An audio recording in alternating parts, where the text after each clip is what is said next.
हर मनुष्य ये चाहता है कि मेरे में शक्ति आए, मैं शक्ति संपन्न बनूं। और शक्ति मनुष्य के पास पहले से मौजूद है। जीव मात्र में शक्ति है, शक्तिवान है। ऐसा कोई भी जीव नहीं है जिसके पास शक्ति नहीं है। दूसरा व्यक्ति के पास ये उसकी वो होता है कि मैं ज्ञानवान बनूं। तो जय कि हर व्यक्ति के पास ज्ञानाकार जीव है ही, स्वतः ज्ञानाकार है। दूसरा जीव को ये इच्छा होती है कि मैं कभी न मरूं, अमर हो जाऊं। तो वास्तव में जीव स्वरूप से अमर है, वो कभी नहीं मरता। भय जरूर होता है उसको, क्योंकि अपने आप को वो शरीर समझता है। तो शरीर समझने से वो ये चीज़ें उसको भयभीत करती हैं। मरने का भी भय होता है कि मैं मर जाऊंगा। जब उसको अपने स्वरूप का बोध हो जाता है कि शरीर का नाश होगा, शरीर नाशवान चीज़ है, मेरा नाश नहीं होगा, मैं या तो मुक्त होऊंगा और या दूसरा जीवन धारण करूंगा, पर मेरी मृत्यु नहीं होगी। ये जब ध्यान हो जाएगा तो वो मृत्यु वैसे रहित हो जाएगा, उसको मृत्यु नहीं होगी। पर बात ये कि संसार के प्रति जो उसका मोह होता है, ठीक है, उसको यह ज्ञान हो गया कि मैं नहीं मरूंगा, मैं अमर रहूंगा। ये भी रहेगा कि मैं चेतन हूँ, ज्ञान स्वरूप हूँ। पर संसारी प्राणी पदार्थों के प्रति जो मोह हो गया उसका, तो ये तो छूटेंगे।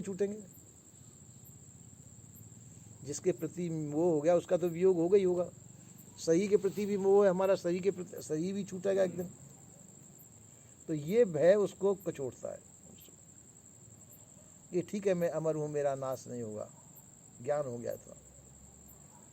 पर बात ये कि मेरे ये बच्चे कच्चे तो छूट रहे हैं मेरे से। इनसे आज मेरा शरीर छूट रहा है, आज के बाद में ये मेरे नहीं रहेंगे, मैं इनका नहीं रहूँगा। ये मैंने घर मकान बड़ी मेहनत से बनाया, पूरी ज़िंदगी की कमाई लगाई है, ये भी गया काम से। मैंने जो संपत्ति इकट्ठी कर रखी है उसका क्या होगा, वो भी गई। तो इन चीज़ों से वो घबराता मनुष्य। ये बोध होते हुए भी मन उसको सत्संग में बैठने लग जाए और फिर भी जो उसको ये बात हो, तो फिर उसको ये भय कर सकता है कि जिसको मैं अपना मानता था वो मेरा नहीं रहेगा। ठीक है, सही भी छूट, सही को मैं अपना मानता, सही छूट जाएगा। संसार को अपना मानता, वो छूट जाएगा, सब कुछ छूट जाएगा। ये बहुत बड़ा भय उसको लगता है और इससे व्यक्ति भयभीत रहता है। अपने स्वरूप का ज्ञान हो जाने के बाद में भी, क्यों, इसी का नाम यहाँ की जरूरत पड़ती है वैराग्य की। वैराग्य न होने से शरीर का मोह और संसार का मोह, ये उसको परेशान करते हैं।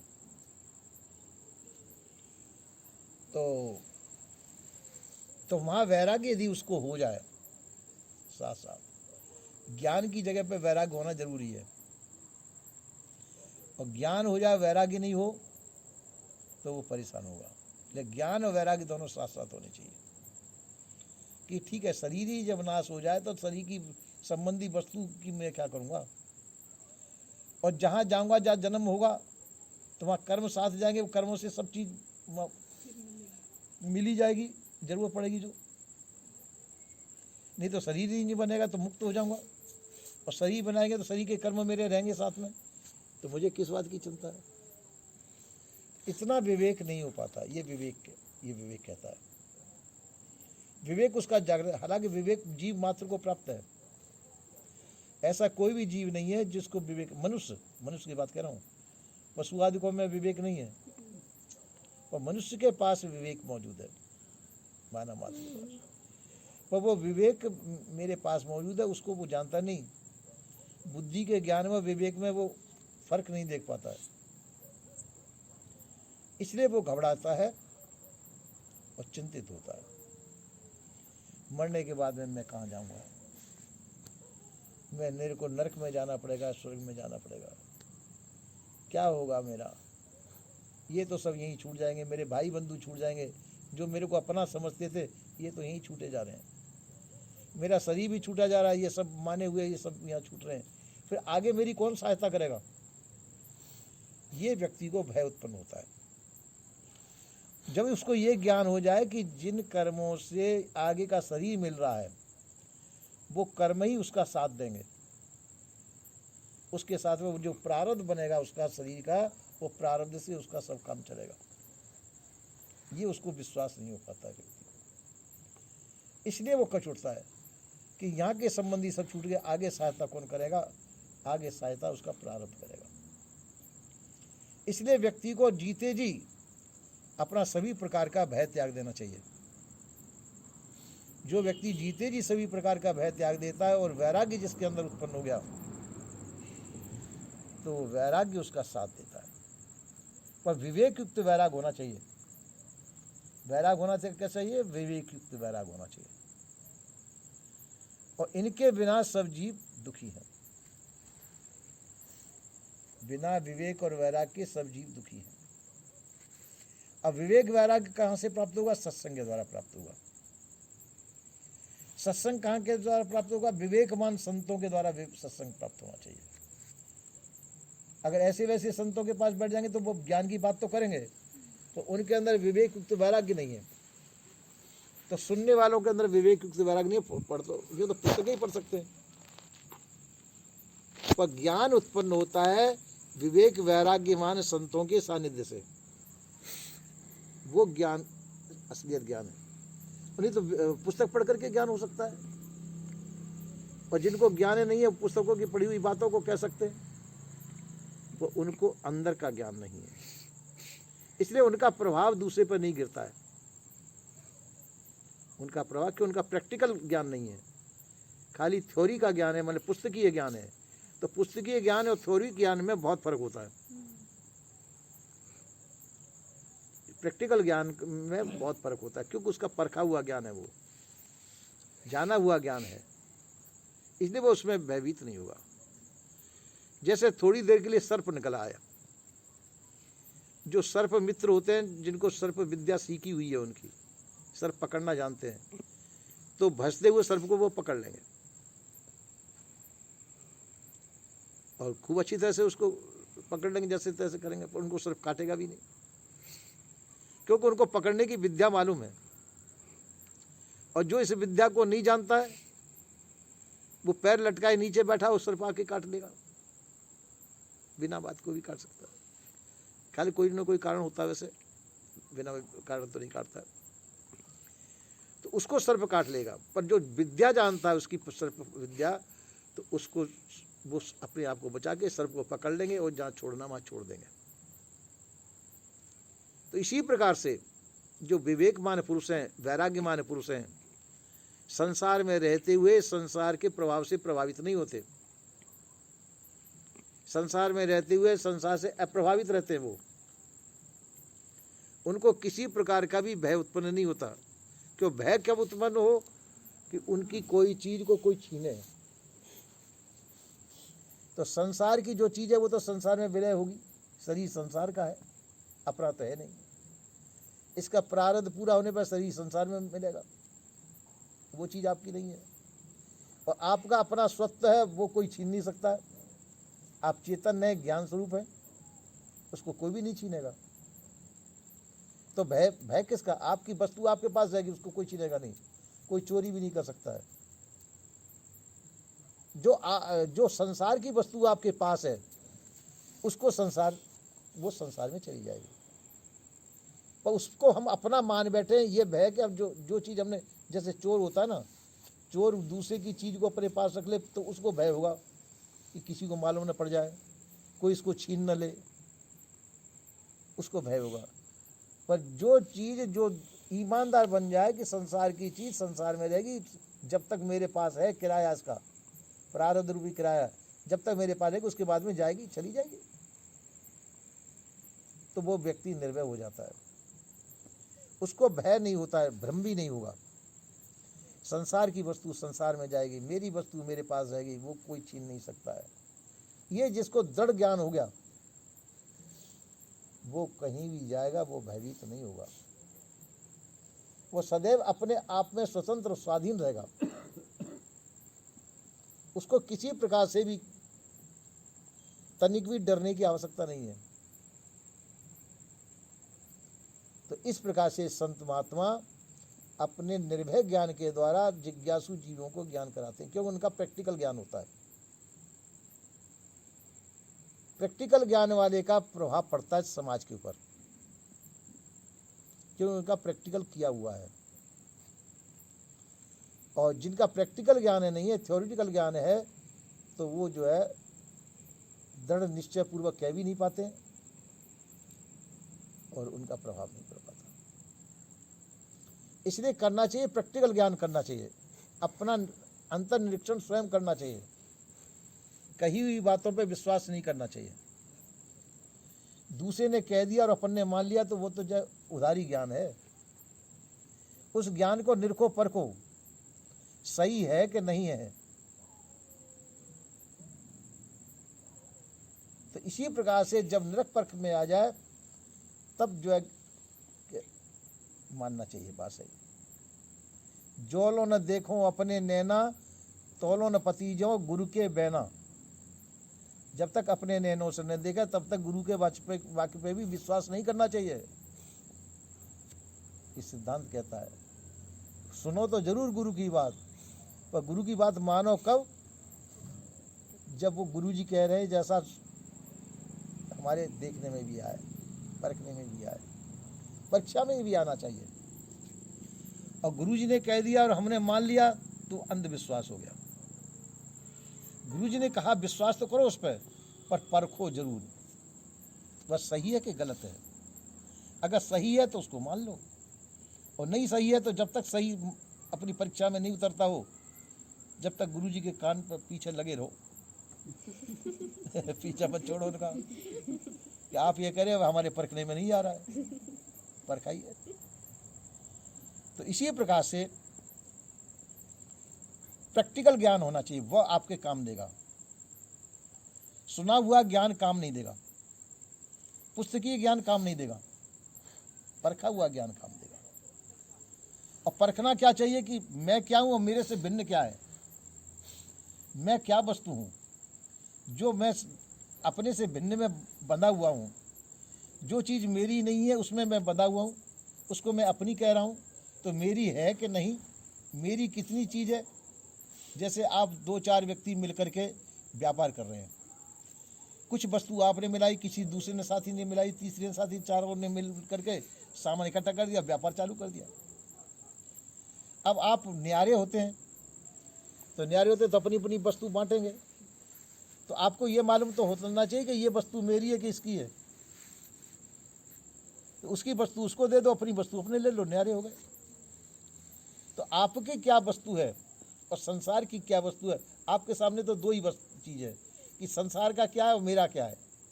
संसार की वस्तु संसार को सौंप दो, तो व्यवहार आप ही करिए, भले ही व्यवहार आप करिए। जब तक प्रारब्ध है, जब तक संसार की वस्तु का व्यवहार करना पड़ेगा, पर कम से कम उसको परख लें कि इतनी चीज़ संसार की, इतनी चीज़ मेरी है। व्यापार चल रहा है अभी, जब तक प्रारब्ध मौजूद है शरीर का व्यापार चल रहा है, और व्यापार शरीर का प्रारब्ध खत्म हो जाएगा, व्यापार टूट जाएगा, तो संसार की क्या चीज़ संसार में जाएगी और मेरी क्या चीज़ है जो मेरे पास रहेगी।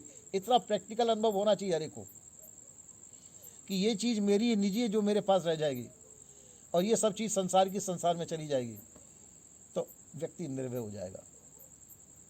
निर्भय निज पद में रहे, निर्भय होकर अपने पद में स्थित जो हो जाता है, शरीर रहते रहते वो सदैव निष्फिक्र निश्चिंत रहता है, उसको भय नहीं होता, उसको स्वतंत्र हो गया। वो जीते जी स्वतंत्रता इसी का नाम है। जीते जी हम इतनी परख कर लें कि मेरी क्या है और मेरी क्या नहीं है। जो मेरी नहीं है उसका मोह त्याग दीजिए। जो वस्तु आपकी नहीं है, दूसरे की, मतलब काम आप ले रहे हैं पर आपकी नहीं है, तो ईमानदार बन जाए हम। जो वस्तु अपनी नहीं है वो उसको अपनी मत मानो, काम तो ले लो जैसे आपने किसी की रस्सी मांग के लाए, किसी की गाड़ी मांग के लाए, किसी की मोटरसाइकिल मांग के लाए, तो कम से कम इतना तो समझो कि हमारी नहीं है। काम चलाने के लिए हम दूसरे की मांग के लाए, दूसरा मांगेगा उसको दे दो। तो इसी प्रकार से जो वस्तु अपनी नहीं है उसको अपना न कहें। जब तक प्रारब्ध का खेल है, जब तक वो अपने पास रहेगी, हम अब उसको काम नहीं मिलेंगे। अब प्रारब्ध पूरा होने पर वो संसार की वस्तु संसार को सौंप दो, क्या लागत है मोर, तेरा तुझको सौंप दे, क्या लागत है मोर। संसार की वस्तु संसार को सौंप दे, अपना क्या है। तो यूँ करके निश्चिंत निष्फिक्र हो जाना चाहिए। जबरदस्ती संसार छीने के प्रारब्ध के अनुसार छिड़ेगी तो वहाँ अपन को नाना प्रकार की यातनाएं पैदा होंगी। और खुशी पूर्वक संसार की वस्तु संसार को दे दो, लो भाई ले जाओ ले जाओ ले जाओ जाओ जाओ भाई, तुम भी जाओ तुम भी जाओ तुम भी जाओ, तो क्या भय कोई परेशानी नहीं। और जो अब जैसे किसी ने लाके 10 पशु आपको दे दिए, दूध वाले खूब दूध देते, अच्छी तरह से दे रहे, अब वो लेने आए तो आप कहेंगे नहीं भाई ये भैंस मेरे को छोड़ जाओ, कम से कम इतने दिन मैंने चराया तो 4 भैंस तो छोड़ जाओ, 4 को ले जाओ अपन के प्रति। वो तो जबरदस्ती ले जाएगा, उसकी वस्तु है। अपन दुखी क्यों हो, तो पहले से ही उनको प्रसन्नतापूर्वक सौंप दो भाई तुम्हारी वस्तु तुम ले जाओ, हमारा क्या है इसमें, हमारा कुछ नहीं है। तो पहले से इस चीज को ईमानदार बन जाए हम, तो हमको भयभीत नहीं होना पड़ेगा। भय तो बेईमानी का है हम सब बेईमानी से संसार में रह रहे, पर यदि ईमानदार बन जाए तो हमारे सभी प्रकार के भय दूर हो जाएंगे। सभी प्रकार के भय दूर हो गए। जो भय से रहे, भय से रहित हो गए तो जय कि सुख सोवे दास कबीरा हो। निर्भय भय जा गुरु की नगरिया, सुख सोवे दास कबीरा हो। इसी प्रकार से हमको भी निर्भय होकर के संसार में रहना चाहिए और किसी प्रकार का भय नहीं माने। आपकी वस्तु कोई छीन नहीं सकता है, ये निश्चय ध्यान रखें। जो आपकी वस्तु उसको कोई नहीं छीन सकता, और दूसरे की वस्तु संसार की चीज जो आपके पास है वो आपके पास रहेगी नहीं। तो पहले इस निर्णय को मान के चलो कि हमको ईमानदारी से काम लेना है, बेईमानी से नहीं लेना है। तो सरलता पूर्वक ईमानदारी पे आ जाइए। काम में आप लीजिए, शरीर संसार का है, आपका नहीं है, पर अभी प्रारब्ध के अनुसार आपके हक में है।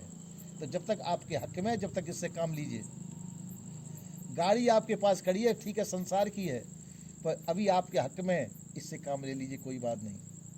आश्रम संसार का है, पर बाजे इस समय आपके काम आ रहा है, तो आप इससे काम ले लीजिए। पर जिस समय शरीर छूटे तो फिर आश्रम को गाड़ी को अपनी मत कहिए फिर ईमानदार पूरे बन जाइए। ठीक है, नमस्कार कर लो, प्रणाम कर लो, गाड़ी तुमको भी नमस्कार, इसको भी नमस्कार, तुम्हारी है ना तुम्हारी वस्तु संसार की वस्तु सब मेरा मुझ में कुछ नहीं, जो कुछ है सो तोर, तेरा तुझको सौंप दे, क्या लागत है मोर। है ना, ये संसार ये वस्तु सब तेरी है, मेरी कुछ नहीं है। और तेरी वस्तु तेरे को सौंपते मेरे को क्या लग रहा है। और स्वतंत्र होकर निश्चिंत होकर के शरीर से उड़ जा हंस अकेला प्रसन्नता पूर्वक, कि हर समय प्रसन्न रहना चाहिए। प्रसन्न कब रह सकते हैं, जब हम ईमानदार बन जाएं। तो बेईमानी का भय होता है, और बेईमानी को छोड़ दें तो ईमानदार बन जाए तो कोई भय नहीं है। गठरी अपनी बंधी हुई तैयार अपना बोरी बिस्तर तैयार रखो, जब समय आ जाए प्रसन्नता पूर्वक उड़ चल हंस अकेला। ऐसा निश्चय ज्ञान अपने अंदर बांधना चाहिए। ज्ञानी पुरुषों का ही कर्तव्य है। ज्ञानी हो, विवेकवान, विचारवान हो, उनको इतना निष्फिक्र और निश्चिंत रहना चाहिए, भयभीत नहीं होना चाहिए। भयभीत होते हैं हम भ्रमवश, उस भ्रम का त्याग कर दें। देवी देवता भूत प्रेत ईश्वर खुदा परमात्मा ये मन की कल्पना है, ये आपको कोई भी कोई कष्ट नहीं दे सकती है। जो भी कष्ट होगा आपके प्रारब्ध के अनुसार होगा। उसको हम देवी देवताओं का मान लेते हैं, ये भूल है। वो हमारे प्रारब्ध का कष्ट है। कभी सुख मिलेगा, कभी दुख मिलेगा, कभी कोई मान मिलेगा, कभी अपमान मिलेगा। ये अपने प्रारब्ध के अनुसार है, वो अपने को भोगना पड़ेगा। क्योंकि हमारे कर्मों से प्रारब्ध बनाए, प्रारब्ध किसका, जो हमारे कर्म है पहले के, उनको ही प्रारब्ध कहते हैं। उनका सुख दुख अपने को भोगना पड़ेगा, उसमें दुखी नहीं होना चाहिए, न सुखी होना चाहिए न दुखी होना चाहिए। जैसे हैं वैसे हमारे सामने आ रहे हैं। हमने कांटे बिखेरे हैं तो चलेंगे तो कांटे तो पैर में अपनी गड़ेंगे ना, उसमें दुखी क्यों होना, क्यों कांटे बिखेरे अपने बिखेरे हुए तो अपने पैरों में लगेंगे। उनको बुहारा भी है नहीं। तो इसी प्रकार से इन चीज़ों को समझ करके विचार पूर्वक, इनमें न रोना चाहिए न हंसना चाहिए, अपने को निश्चिंत निष्फिक्र रहना चाहिए। जो कर्म है अपने वो अपने सामने आएंगे, हम इसमें निष्फिक्र रहें, निश्चिंत रहें, बिल्कुल अटल समाधि में रहना चाहिए। इस प्रकार से जो साधक अपनी मतलब साधना में रत रहता है वो कभी दुखी नहीं होता है, क्योंकि मन की मानी हुई वस्तु हमारी नहीं है, ऐसा समझ लिया। जैसे ये मन की मानी हुई है, मन का ही माना मित्र है और मन का ही माना शत्रु है, और मित्र शत्रु हमारे कोई नहीं, खाली मन की मानिंदी मात्र है। अपना पराया भी मन का माना हुआ है। तो ऐसा सोच करके अपन को निष्फिक्र निश्चिंत हो जाना चाहिए। निर्भय होकर के हम संसार में रहें, निश्चिंत होकर संसार में रहें, प्रसन्नता पूर्वक संसार में रहें। सभी प्रकार के भ्रम और भय को उतार करके फेंक दो तो हम निर्भय और निष्फिक्र हो जाएंगे। वही जीवन जिए तो वही हमारा मानव जीवन है, ऐसा रहना चाहिए। बोलिए श्री सद्गुरुदेव की जय।